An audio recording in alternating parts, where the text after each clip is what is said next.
Hey folks, how you all doing? So I thought I'd start an ongoing thread for me showing albums that I've listened to over a short period of time, last 2 weeks, 3 weeks, whatever it is.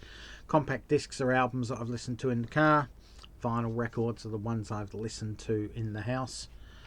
So I'll just quickly go through them, let you know what I think of them, and you can also see what I'm listening to over a period of time, how eclectic the collection is, etc. Um, so let's start. Eye in the Sky, Alan Parsons Project. Um, Not a huge fan of the band, but I do own a couple of their albums. First half of this album I really don't care about or care for, but the second half is really good. Psychobabble, You're Gonna Get Your Fingers Burned, Mama Gamma, Step by Step, and Old and Wise. Absolutely fabulous songs, but I'm just not overly keen on the first half of it, which was just a bit dreary for me. So I don't know if this one makes the passing grade or not. Also, this is the most recent one I've listened to in the car. I had this in the car this morning. Johnny Cash's American 5, 100 Highways. This is the fifth of 6 studio albums in the American recording series that were produced by Rick Rubin. Really good album. A lot of good song choices on this album. There's a couple of Johnny Cash songs that he's reimagined on this album, and yeah, there's a lot of cover versions on here as well. If You Could Read My Mind, The Evening Train, Springsteen's Further On Up the Road, Four Strong Winds, Rose of My Heart, Love's Been Good to Me, Free from the Train Gang Now. Really, really good album. It was recorded a couple of years before he died, or thereabouts. So yeah, it shows you the frailties in his voice, but the songs he's picked really suit his voice. So yeah, good album. In fact, that's a good idea for an albums ranking at some point, I guess. The 6 American recordings albums. Next up, had this one on the car recently. Prince Charming, Adam and the Ants. Contains the hits, obviously the title track, Prince Charming, Ant Rap, the pseudo rap song, and Stand and Deliver. A lot more great songs off this than that. You got that Voodoo, Scorpios, and Picasso Visits the Planet of the Apes. Yeah, just a really, really, really, really good album. Not anywhere near as good as Kings of the Wild Frontier, but still a reasonable album. We got Kick by, obviously, In Excess. Never really a big fan of theirs. Decided to play this one again because I had listened to Listen Like Thieves recently and really, really enjoyed that on vinyl. Yeah, can take or leave this album, actually. But when you look at it, there were 7 big hits on this album. They were really at their commercial peak during this album. Guns in the Sky, New Sensation, Devil Inside, Need You Tonight, Mediate, The Loved One. I don't think that was a single, but it's a well-known one here in Australia. Mystify, and Never Tear Us Apart. So yeah, average album. Johnny Horton's Greatest Hits. Country singer, died way too young. Died travelling back from, I think it might have been Canada or Saginaw, Michigan, or somewhere, back to south, and he got caught in a blizzard in his car, run off the road, died, etc. But yeah, just a great, great album. North to Alaska, Whispering Pines, Springtime in Alaska, Battle of New Orleans, Sink the Bismarck, Comanche, Johnny Freedom. Yeah, anyone over 45, 50 is going to know the best part of these songs. Great, great artists, as I said, taken way too soon. Listening to this one as well, The Air That I Breathe, the very best of the Hollies. It says 26 songs on here. 2 or 3 of them were in the 70s. The rest of them were strictly the 60s material. What an incredible collection of A-side singles these guys had. Yeah, That I Breathe, Bus Stop, Just One Look, Look Through Any Window, He Ain't Heavy, He's My Brother, Stay, If I Needed Someone, which was Beatles cover from memory. Stop, Stop, Stop on a Carousel, Carrie Ann, King Midas in Reverse, which Graham Nash actually recorded as a solo artist as well. Jennifer Eccles, Sorry Suzanne, Long Cool Woman in a Black Dress, absolutely brilliant. There's the track list there if anyone's interested. I don't know if you can see that in the flare and the glare. But yeah, great album. Also had this one as well, Desperado by the Eagles. Yeah, this was their second album. Great album. Tequila Sunrise is on it. And of course, title track, Desperado. Great album. It's a loosely, I wouldn't call it a concept album, but it's loosely got a conceptual feel to it. All the songs relate to desperados, outlaws from the late 1800s, you know, the old Wild West period. So, sort of a concept album of sorts. Also been listening to this one, Savage Garden, Affirmation, Australian rock duo.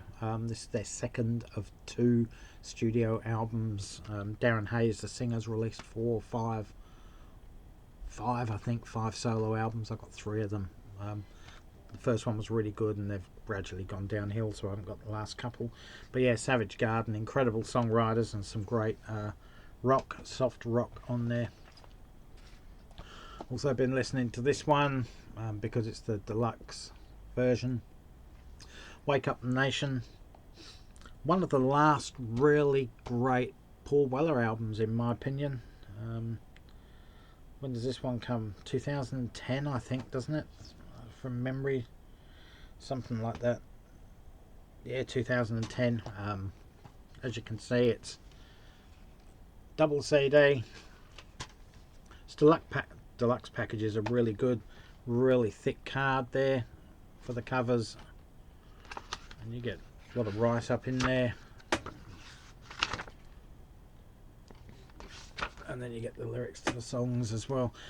Really good album. I think he's only bettered this album or come close to it once in the last 15 years, and that was with Sonic Kicks. Other than that, his music's been pretty forgettable, but yeah, solid rock album. Listen to this one as well, On the Border by the Eagles. That's the second one I've listened to in the last couple of weeks. Really good album. There's not really any big hits on this album, just a solid album by the Eagles. Double disc set of the best of Herman's Hermits. There's what is there, 56 songs on here over 2 discs. It spans all of their A-sides and B-sides through the 60s and into the early 70s, even when Peter Noon left and they carried on with the new singer. The problem I have with this is that you've got a great A-side, then you've got an average B-side, then you've got a great A-side, then you've got another weak or weaker B-side. It just doesn't flow nicely, whereas if this was just a collection of all their A-sides, it would be absolutely brilliant. But nonetheless, still a good album by Herman's Hermits. Now we're on to the albums that I've listened to recently. Picked up this one again. I haven't heard it for a while. Jonathan Livingston Seagull by Neil Diamond. Was never a big fan of this album. Still not. I know a lot of fans really love this album. I'm not overly impressed with it. It's a good album now. It's better than I remembered it to be. But yeah, not really a great album for me. I do love the album cover though. Nice little gatefold there.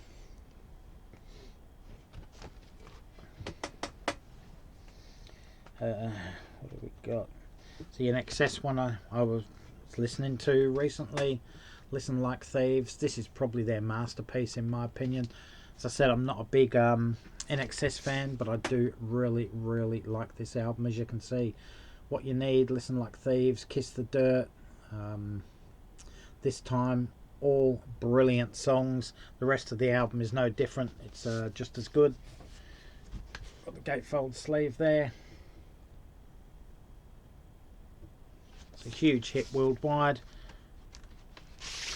Yeah. I don't know what the European labels are like, but that was the Australian label, if anyone's interested, who may be a big fan from overseas, because they were quite big overseas around this time. But yeah, just a great album. And this album actually turns 40 years old this year, so I'm actually interested to see what sort of box set or reissue they do with it. Next up, Andy Taylor, Fun in Space. Yes, oh sorry, Roger Taylor. Roger Taylor from Queen. It's his first solo album. This was released in 1981. It was recorded in bits and pieces between 1978 and 1981. It was released between the Queen album The Game and the Flash Gordon soundtrack. He plays just about every instrument on here: guitars, bass, drums, etc. That's what you get. This is from Lynn's collection, actually. Remember, on all the Queen's albums in the 1970s and up to 1980, they would write no synthesizers, blah blah blah, or proud to use no synthesizers. Well, on this one,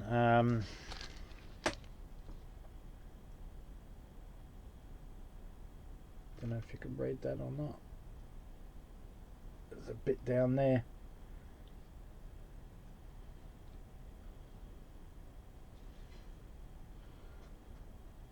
No, you probably can't read it. All influences conscious, subconscious and unconscious. P.S. Hello listeners, I hope you enjoy and have fun with this. My very own album. I like it. If you don't, sod you. PPS, 157 synthesizers used. So I thought that was quite funny. But yeah, really good album. I've never heard this album before. The sound of it is very much like the song Rocket Prime Drive from the Game album. It's got that vibe to it, and I love that song. This is just a great album. So yeah, this was from Lynn's collection. Very nice stuff. Finally, I've been given Wild God another listen to by Nick Cave and the Bad Seeds, their 18th studio album. This was released last year. I actually listened to it at home on the vinyl, on the record player, and in the car as well. It's a really good album. It's growing on me with each listen, which is what I expect from a Nick Cave album. The inner sleeve there. That would have made a nice album cover in its own right, with the 3D looking Wild God maybe written up here or there and there, something like that anyway. But yeah, just a really good album. He's not going to win any new fans with this album, but this album's grown on me. It did rank number 17 on my end of year list for 2024, but it's crept up a few spots since then. Really good album. Anyway guys, that's the compact discs and vinyl records I've been listening to over the last 2 or 3 weeks. Let me know in the comments section below what you think of this series of records and compact discs. What do you think of them in general? Anyway guys, thanks for watching. Stay safe, take care. All for now. Catch you around, and bye folks.